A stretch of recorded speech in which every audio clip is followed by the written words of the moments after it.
5677 that is listed on the screen.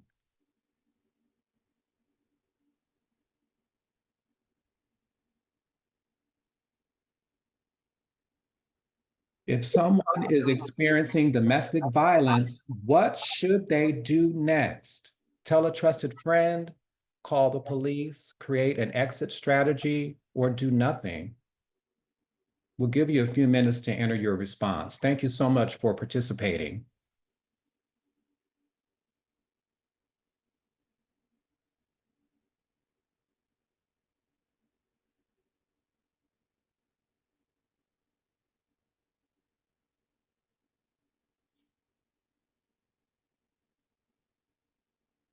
We have our responses coming in.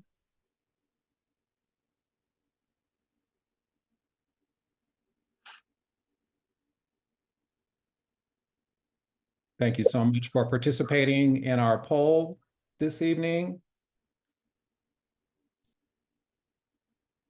Now, we just want to share some additional information related to the discussion poll number 1 regarding experiencing domestic violence, intimate partner violence. What can you do? This is one of the important things you can do. Please think about the following feedback. Create a safety plan, a personalized, practical plan to improve your safety while experiencing abuse, preparing to leave an abusive situation, or after you leave.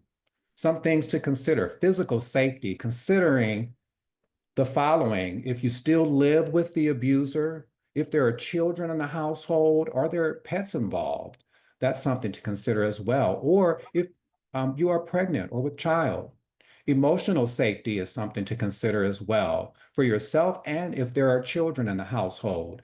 And leaving a relationship, there are different stages to actually leaving the relationship, the preparation to leave, and actually when you leave, and then after you've left. This information has come to us from the National Domestic Violence Hotline. This is panel discussion part 1, Invisible Chains, the complexity of abuse. We would like to introduce a few potential discussion points.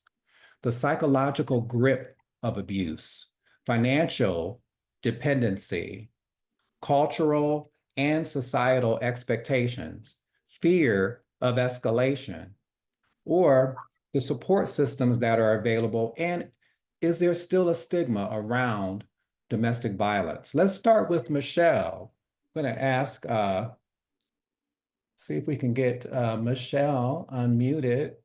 Good evening, Michele. Good evening, Daniel, and my fellow esteemed speakers. Yeah. Yeah, there's so many layers to this abuse, and the space that that I've served for the last 20, almost 25 years is really, as we'd say, beyond the ER cycle. So there's the aspect of, let's diagnose, are we talking about verbal, emotional, psychological, sexual, physical abuse? We need to really triage and look down into those layers. And then based on that, definitely if it's physical abuse, we need to put a safety plan in place to stop those behaviors, because that's a life and death immediate situation. And the other areas which are just as critical, we work with, I'm a founder of a faith coalition and have trained over 3,000 faith leaders from every walk of faith, is we need to talk about the societal and the cultural aspects of relationships. And being a founder in that arena where we brought together Jewish faith, Christian faith, Baha'i faith, Muslim faith, especially when you have a couple that is intermarried, there are several dynamics that come into play culturally. So if one faith is married to another faith, there are going to be some challenges, some bridges that we need to decide how we're going to reconcile for both parties. So it's very various layers here, but it takes a process and a plan and working collectively, and I'll just kind of leave it with that and bounce it over to others, but collectively working with teams of others to form a network around the individual, and the couple should they decide if they are on a path for restoration. And Absolutely. because that does come a lot play into our arena where people say, I love him or her, I just don't like their behavior. So they're Hmm. not really looking to divorce, they just don't like the behavior. And they're saying, is there a way that I can change or he or she can change that we can get on a path for ourselves and for our family? So those are some of the avenues that we look at, but it's definitely physical. We need to address that right away and talk about the safety aspects. Absolutely. And looking at the psychology or the psychological grip of abuse of Michelle, when you're looking at some of the clients or the individuals that you serve and thinking about the mental condition or the state of mind of some of the clientele after they come or when they come to your organization for help, can you speak to that a little bit? Oh, sure, sure. Well, there there's different aspects, and our organization, we work with women from, as we say, from a GED to a PhD. Mm, And so, but there is a commonality across the board, across the socioeconomic level, is that we see, and this again is not just a female issue, but our charge mhm, is primarily working with women because we've had men over these 20 some odd years contact us too. Hey, I'm 6'5", my wife's is 5'1", but I'm afraid of her. I'm afraid of her at night. Okay. mm, But again, so I'm going to talk about the behavioral aspect, not the gender. But yes. in the issue of we see a pattern of it can range from depression to anorexia to overeating behaviors Mhm, to self-confidence just shattered, low self-esteem, self-worth. And many of them just feel like there is no hope. There has to be another way. Repressed anger is another aspect that we see. And then it ripples into the children. So if there are children mhm. involved, those are other aspects that we address too, so the pattern doesn't repeat itself into the next generation. Yes, So yes. Thank you. yeah, we see the children acting out too as a result of the behaviors that they've seen with their parents. So Right. those are It some of the affects things. everybody. It affects It, everybody the and whole community, the whole the whole community is community. impacted. Thank you so much, Michelle. And Brandon, from a law enforcement perspective, as far as that psychological aspect of it and things that you may have seen in your line of work, can you speak to that part of the discussion? Yeah, absolutely. So from the law enforcement side, I think it's something that as a profession, and even I, when I started, we sort of have this conceptualization that by virtue of a survivor calling law enforcement, that by default is going to make it better, right? I thought as a young cop that I would arrive on the scene and I would arrest the perpetrator, and then everything was going to be okay. And I think as a profession, we still probably think that too much. And we don't understand, right? The number one barrier to leaving is love. And I think that that's something that we just don't talk enough about. And so just understanding that, we put that poll up, right? And we gave four options. If someone's experiencing IPV, which of these four things should they do? Well, that Mhm. answer is going to be different for every survivor, right? There's not a one size fits all to any of this. And so really meeting them where they're at, and really, kind of to Michelle's point, right? Let's safety plan first and talk about what that looks like, because Mhm. not any one situation, not any two situations are the same, and so we sort of have to look at them, microscopically individually, and not blanket any of these relationships, indicating that they should do one thing or the other. Mhm. The last thing that the system should ever do is tell a survivor what they should do next. That's the last thing a family member should do, right? Our goal for the psychological piece of this is to give them options, not dilemmas, right? So if we can provide survivors with options instead of dilemmas, then I think we can make a positive impact in this space. Absolutely. Thank you so much, Brandon. I'm going to call on Jennifer, if you could give us your perspective while preparing for your role in the Atonement Series and some things to consider when you were preparing for your role, that supportive friend to someone who is experiencing or had experienced domestic violence. Can you tell us some of the things that you were thinking about and maybe from a psychological standpoint as you're preparing for that role, like what your friend was experiencing and then how you were to respond to her and emotionally and things of that nature? Give us that perspective, if you will.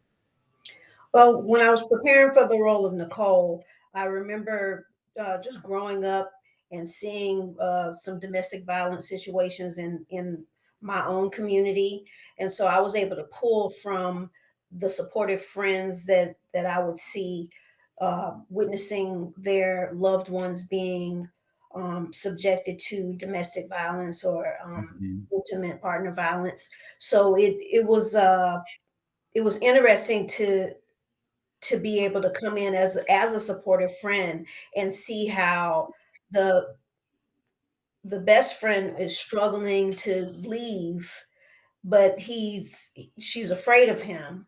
So Mm, the best friend, the best friend of the woman that's being, I guess, that's in this domestic violence situation is trying to come up with solutions and trying to help her out of um the thing that she's going through, and then trying to hide things from the police because they're coming in asking questions and everything. So it's interesting how she's pulled into the situation, and they're like working together mhm, to mhm, help get her out of this situation that she's in, this relationship. And she's aware of, I guess they've been friends for years, so she's aware that something's been going on with her friend, and so her job is to come in and help her out of whatever she's going through with this abusive partner. mhm, mhm. Well, thank you so much. That gives us a little bit of the insight there from the the character preparation and maybe even what's going through your mind, what was going through your mind, even in part of the film that you have actually participated in. So thank you so much for that perspective. I want to jump real quick before we get into part two. I want to jump to the part of the issue or our discussion points, the fear of escalation. So in other words, what would happen if the abuser finds out that the one who they are abusing told someone? Michele, I want to come back to you and just if you could give us a little bit of that perspective and how you've dealt with that and the organization and the clients that you've worked with. Okay, great. Can you hear me? Because I'm getting a dialogue box. I can hear you. Okay, great, great. So, again, every situation is unique and distinct. There's no one cookie cutter size fits all, but there are some dynamics that do come into play. So there could be retribution. There could be, I'll give some examples that definitely, just a host, which one do I pick comes to mind.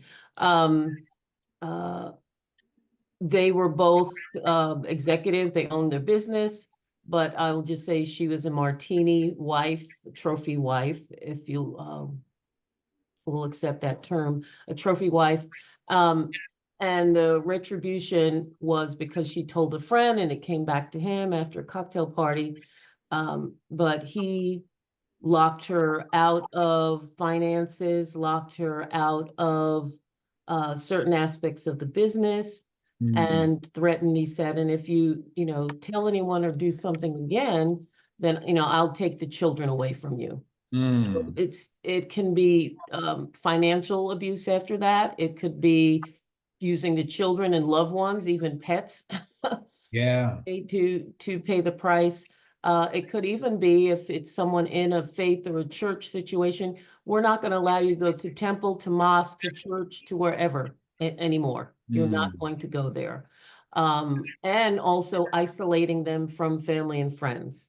mhm. So if that's what you're going to do, great. I'll take the keys to the BMW or to the Hyundai, but I'll take the keys and you are now back under control. So these behaviors, really the nucleus of this thing is having a need to control someone. Mhm, mhm, And without that need of controlling them, and when they lose control, that's when you're going to have, as we call it, some kickback, some blowback. mhm, mhm, And then there's another dynamic that comes into play after that, of we call it the honeymoon phase, where he or she's gonna come around, I'm so sorry, forgive me, I didn't mean to